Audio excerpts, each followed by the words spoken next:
इस बार बिहार में बदलाव हो रहा है और बेनीपट्टी में बदलाव निश्चित हो चुका है, क्योंकि बेनीपट्टी ने यह ठाना है कि बहरिया भगाओ और बेनीपट्टी के बेटा को बेनीपट्टी में इस बार विधायक बनाओ। विनोद नारायण झा का इस बार विदाई है, कोई उनको नहीं रोक सकता है और बुरी तरह से वे हार करके इस बार यहाँ से अपना बोरिया बिस्तर समेट के जा रहे हैं। विनोद नारायण झा अब की बार बेनीपट्टी में बुरी तरीका से हारेंगे और अपना बोरिया बिस्तर समेट करके बेनीपट्टी के लोग जो है, बेनीपट्टी का मतदाता बंधु जो है, उनको बेनीपट्टी से विदाई देने का काम करेंगे। है और यहाँ के लोग आपको मुखिया के तौर पे देख चुके हैं। आज हमने देखा है कि यहाँ के लोग आपको विधायक के तौर पे देखना चाह रहे हैं, इस पे आप क्या कहेंगे? ये जो जनसलाब अभी ढंगा पंचायत के कार्यस्थान प्रांगण में आप देखे थे, यह जो उनका आशीर्वाद हमको मिल रहा था, यह इस बात का सूचक है कि उनका बेटा अवध किशोर झा ढंगा का बेटा कर्मठ है। मुखिया बनकर पंचायत वगैरह वो अच्छा बना सकता है तो जरूर विधायक बनकर वह बेनीपट्टी के समस्याओं का भी समाधान कर सकता है। किसी विश्वास के साथ यह भीड़ जो है आज यहाँ उभरी हुई थी। अगर आप जनसुराज से जीत करके जाते हैं तो पहला काम आप बेनीपट्टी विधानसभा के लिए क्या करेंगे? सबसे पहला काम वैसे भी हम लोगों के यहाँ जो है प्रायोरिटी में एजुकेशन है। एजुकेशन पे फोकस ही होगा। स्कूल का जो वर्तमान दशा है कैसे अच्छा हो और बेटर एजुकेशन कैसे बच्चों को मिले, इस पर तो काम होगा ही। लेकिन अभी भी एक विभाग ऐसा है जो बिहार को ही नहीं, बेनीपट्टी को ही नहीं, बिहार को भी ठगने का काम कर रहा है। वह है RWD, रूरल डेवलपमेंट डिपार्टमेंट, जो PWD का एक विंग है, ग्रामीण विकास। आज तक जितना भी RWD का रोड है 6 महीना से ज्यादा नहीं चलता है। सबसे ज्यादा घोटाला जो होता है, सबसे पहले उसको उजागर करेंगे और गांव का जो सड़क है, जो मुख्य सड़क है, वो अच्छा बनाने का काम करेंगे। क्योंकि आज भी बर्री चले जाइए, बिशनपुर चले जाइए, समदा चले जाइए, स्थिति बहुत दयनीय है, उसको सुधारना है। और 7 निश्चय तो हम लोग अगर सरकार में आते तो बिल्कुल बंद कर देंगे। हर घर चापाकल और मोटर योजना चलेगा, जिसके देने के बाद वो व्यक्ति उसका रख रखाव और देखभाल खुद करेगा। सरकार का जो व्यर्थ का पैसा व्यय हो रहा है इस पर, यह बंद हो जाएगा। नीतीश कुमार बिहार में दारू बंद किए हुए, क्या लग रहा है कि बिहार में दारू बंद है? नीतीश कुमार का जो स्थिति है, एक पैर केले के छिलका पर है और एक पैर कब्र में है। कभी भी वो लेट सकते हैं उस कब्र में, लेकिन कुर्सी का मोह उनसे जा नहीं रहा है। दारू बंद की जो बात करते हो, मुंगेरी लाल का हसीन सपना पूरे बिहार वासी को दिखा रहे हैं। पूरे बिहार वासी को वो मुंगेरी लाल का एक हसीन सपना धारावाहिक के लोग दफ्तर में देखते थे, वही वो दिखा रहे हैं। दारू कहीं बंद नहीं है, हर जगह दारू उपलब्ध है, जब चाहिए तब उपलब्ध है। सरकार का सिर्फ 28% GDP का लॉस नीतीश कुमार कर रही है। इसके बदले में सब्जी का दाम, दाल का दाम, पेट्रोल का दाम, डीजल का दाम बढ़ा करके जनता का शोषण जो है वो हो रहा है।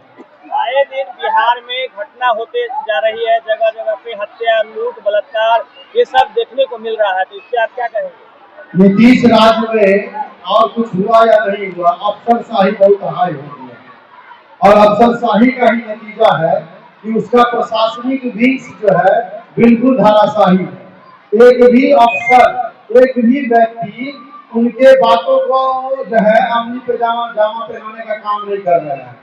वो बोलते हैं, वो धरातल पर उतरता नहीं है। प्रशासनिक स्तर पर ये बिल्कुल फेल्योर है और अभी जो स्थिति है वह बिहार में पुनः जंगल राज के आगमन का आगाज है। पुनः जंगल राज आ चुका है।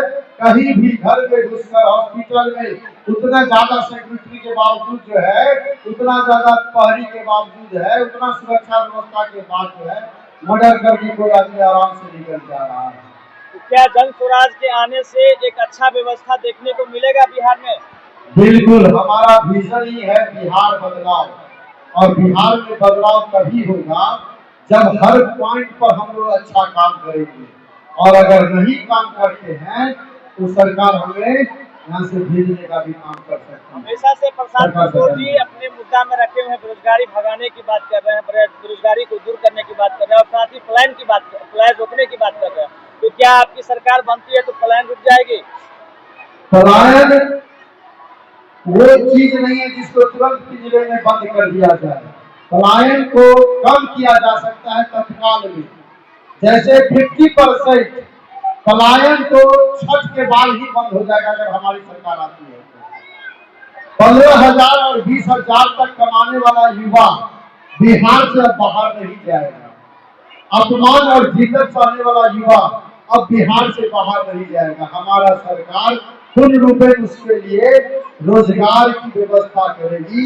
उसके लिए या तो पूंजी निवेश के माध्यम से उसको रोजगार दिया जाए या उसको रोजगार जो होता है इंडस्ट्री या उद्योग लगा कर दिया जाए। यह प्रशांत किशोर की अपनी जिम्मेवारी है और चाहे हमारी जब सरकार आएगी जन स्वराज उसकी यह जिम्मेवारी है। हमारे चैनल के माध्यम से जितने भी दर्शक देख रहे हैं बेनीपट्टी विधानसभा क्षेत्र वासियों को क्या अपील करना चाहेंगे जन स्वराज से जुड़ने के लिए? हम तो कहेंगे अब तक सोए थे अब तुम जागो। अब तक सोए थे अब तुम जागो। खुद के सम्मान के लिए और बच्चों के स्वाभिमान के लिए अब तुम जागो। और स्कूल बस्ता जो स्कूल बैग है जन स्वराज का चुनाव चिन्ह उसका बटन दबाकर गरीबी शोषण और अत्याचार से बाहर निकलो। जी, आपने मतदाता सूची को लेकर अपनी प्रेस कॉन्फ्रेंस रखी थी, तो क्या लग रहा है कि इस बार वोट इधर से उधर करने के लिए एनडीए सरकार पूरा जोर लगा दिया है?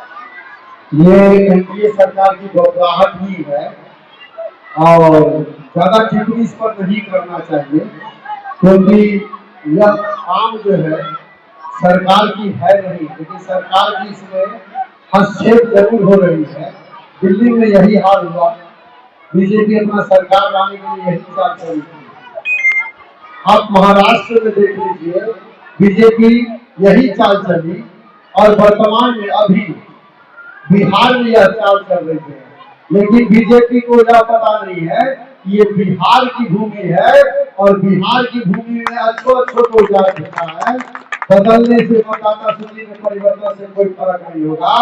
आएगा और हर हाल में जन स्वराज आएगा।